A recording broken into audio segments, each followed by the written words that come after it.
প্রেমিকা এবং স্ত্রী এক নয়, স্বামী এবং প্রেমিক দুইজন এক নয়। এর মাঝে আকাশ এবং জমিনের ফারাক আছে, বিশাল একটা পার্থক্য আছে। যারা বোকা তারা হারামের পেছনে ছোটে, আর যারা চালাক তারা হালালের পেছনে ছোটে। আপনি যদি খুব ডিপলি চিন্তা করেন, আপনি দেখবেন খেয়াল করে যে আপনার প্রেমিকা আপনার যত্ন করার জন্য বাধ্য নয়, কিন্তু আল্লাহ তাআলা স্ত্রীকে এটার জন্য দায়িত্ব দিয়েছেন এমনভাবে যে এটা ডিভাইনলি অব্লিগেটেড। আল্লাহর পক্ষ থেকে স্ত্রী বাধ্য আপনার যত্ন নেওয়ার জন্য। আপনার কখন কি লাগবে, কি প্রয়োজন, কেমনে আপনার যত্ন করতে হবে, কেমন করে আপনাকে রান্না করে খাওয়াতে হবে, এটার জন্য আপনার ওয়াইফ আল্লাহর পক্ষ থেকে দায়িত্বশীল। কিন্তু আপনার গার্লফ্রেন্ড দায়িত্বশীল নয়, সেটার জন্য অ্যাকাউন্টেবল নয়। কিন্তু আপনার ওয়াইফ যদি আপনার দায়িত্বতে অবহেলা করে, যত্ন অবহেলা করে, আপনার স্ত্রী এটার জন্য আল্লাহর কাছে জবাবদিহিতার কাঠগড়ায় তাকে দাঁড়াতে হবে। At the same time the matter is same, আপনার বিএফ বা আপনার প্রেমিক আপনার দায়িত্ব নেওয়ার জন্য বাধ্য নয়, সে আপনার যত্ন করার জন্য বাধ্য নয়। আল্লাহ তাআলা আপনার স্বামীকে আপনার জন্য দায়িত্বশীল বানিয়েছেন। সে যদি আপনার দায়িত্ব না নেয়, যদি সে আপনার টেক কেয়ার না করে, তবে সে আল্লাহর কাছে কিয়ামতের দিনে বিচারে কাঠগড়ায় দাঁড়িয়ে তাকে হিসাব দিতে হবে। It's must. এজন্য প্রথম পার্থক্য আপনাকে বুঝতে হবে যে প্রেমিকা কিংবা প্রেমিক কেউ কারোর দায়িত্ব নেওয়ার জন্য বাধ্য নয়, কেউ কারোর জন্য যত্ন নেওয়ার ক্ষেত্রে তারা কোনো বাধ্য নয়। আর একটা বিষয় বুঝতে হবে যে গার্লফ্রেন্ড বয়ফ্রেন্ড যে রিলেশনশিপটা, আপনার প্রেমিকার সঙ্গে আপনার যে সম্পর্ক আর আপনার প্রেমিকের সঙ্গে আপনার যে সম্পর্ক, এখানে পার্থক্যটা হচ্ছে হাজব্যান্ড আর ওয়াইফের রিলেশনশিপটা হচ্ছে পার্মানেন্ট, আর বয়ফ্রেন্ড গার্লফ্রেন্ডের যে তথাকথিত হারাম রিলেশনশিপ, এটা হচ্ছে টেম্পোরারি। এবং এই সম্পর্ক এতটা ঠুনকো, জাস্ট চায়ের জায়গায় কফি হয়ে গেলে সম্পর্ক ভেঙে যায়, একটা বার্থডেতে উইশ করতে ভুলে গেলে সম্পর্ক ভেঙে যায়, জাস্ট একটু ডান বাম হলেই হারাম সম্পর্ক ভেঙে যায়। কিন্তু হাজব্যান্ড অ্যান্ড ওয়াইফের রিলেশনশিপটা এতটা ঠুনকো নয়, এতটা উইক নয়, ইটস রিয়েলি স্ট্রং রিলেশনশিপ। এটা একটা পারিবারিক বন্ধন, এটা একটা হালাল বন্ধন, এটা চাইলেও সহজে ভেঙে দেওয়া যায় না। অতএব বয়ফ্রেন্ড গার্লফ্রেন্ড হারাম রিলেশনশিপটা হচ্ছে টেম্পোরারি, হাজব্যান্ড অ্যান্ড ওয়াইফের রিলেশনশিপটা হচ্ছে আল্লাহর পক্ষ থেকে একটা সম্পর্ক, এটা হালাল সম্পর্ক, এটা পারিবারিক সম্পর্ক, এটা দায়িত্বের সম্পর্ক, এবং এটা সবচেয়ে গুরুত্বপূর্ণ, এটা একটি পার্মানেন্ট রিলেশনশিপ। পার্থক্য বুঝতে পেরেছেন? হালাল আর হারামের পার্থক্য বুঝতে পেরেছেন?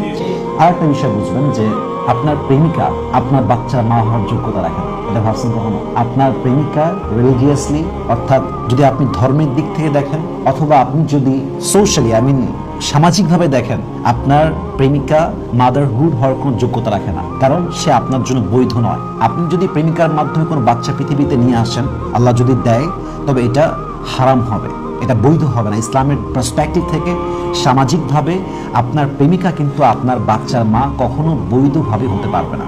কিন্তু একজন ওয়াইফ, সে চাইলে আপনার বাচ্চার মা হতে পারবে না? পারবে, কারণ আল্লাহ তাআলা এটাকে হালাল করেছেন। এটা হচ্ছে আপনার বংশের ধারা, এটা হচ্ছে আপনার বংশের সিলসিলা।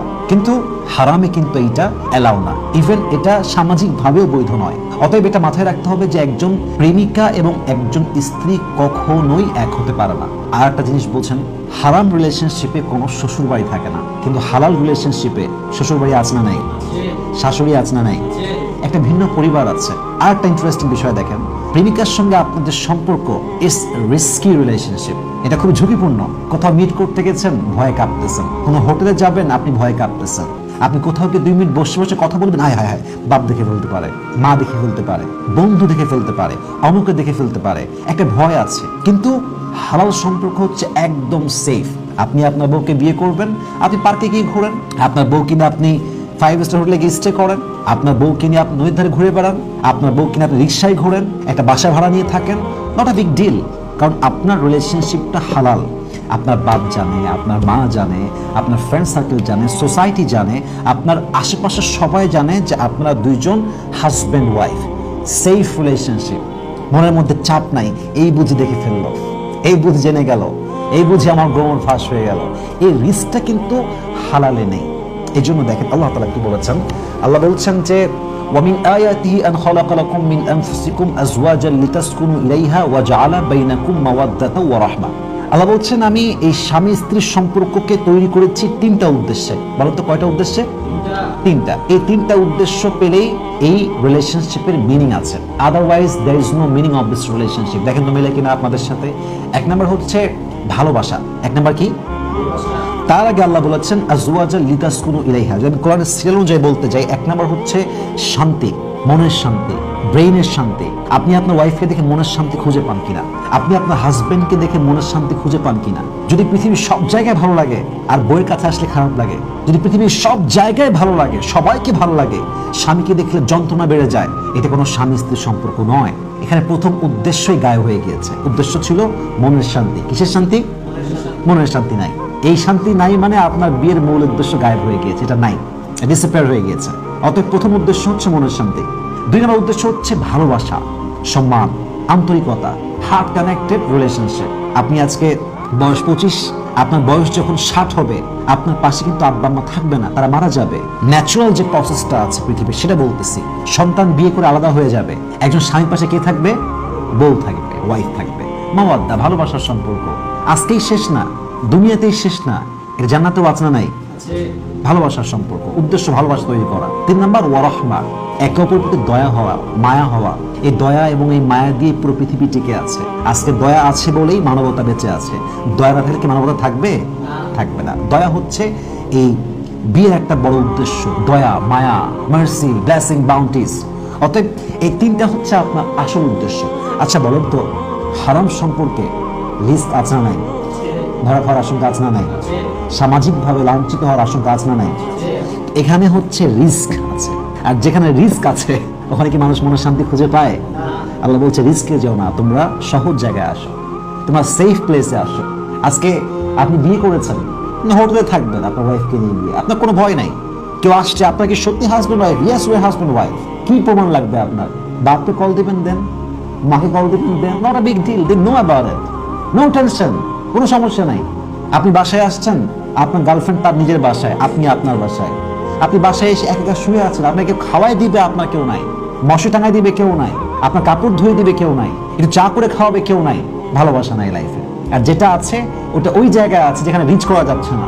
রিচ করা কেন যাচ্ছে? কারণ এটা হালাল না। আর একটা বিষয় খেয়াল করেন, স্বামী স্ত্রীর সম্পর্ক হচ্ছে এমন সম্পর্ক যেখানে যত আঘাত লাগুক, মারামারি হোক, দিন শেষে আবার মিলে যায়। সকালে এমন মারামারি হয় যে রাতে মনে হয় আর কোনোদিন কথাই হবে না, রাতে গিয়ে আবার দুইজন একসঙ্গে মিলে যায়। কিন্তু হারামের ক্ষেত্রে সমস্যাটা কোথায়? মারামারি হয়ে গেল, কাটাকাটি হয়ে গেল, তার বাসায় থেকে গেল, তার বাসায় সে থেকে গেল, কোনোদিন দেখা হবে কি হবে না শিওর না, শেষ এখানে সম্পর্কটা। তার মানে হালালের মাঝে মনের শান্তি আছে, সুখ আছে, হালালের মাঝে একে অপরের প্রতি দায়িত্ব আছে, ভালোবাসা আছে, আছে না নাই? আবার হালালের মধ্যে কি আছে? দয়া আছে, মায়া আছে, আন্তরিকতা আছে, এবং আল্লাহর পক্ষ থেকে একটা হালালে বরকত আছে না নাই? অতএব আজ থেকে আমাদের মূল উদ্দেশ্য হচ্ছে আল্লাহকে পাওয়া, হারাম থেকে বের হওয়া, হালালে অ্যাটাচড হওয়া। আমি দোয়া করি আল্লাহ সবাইকে যেন হালালভাবে চলার তৌফিক দান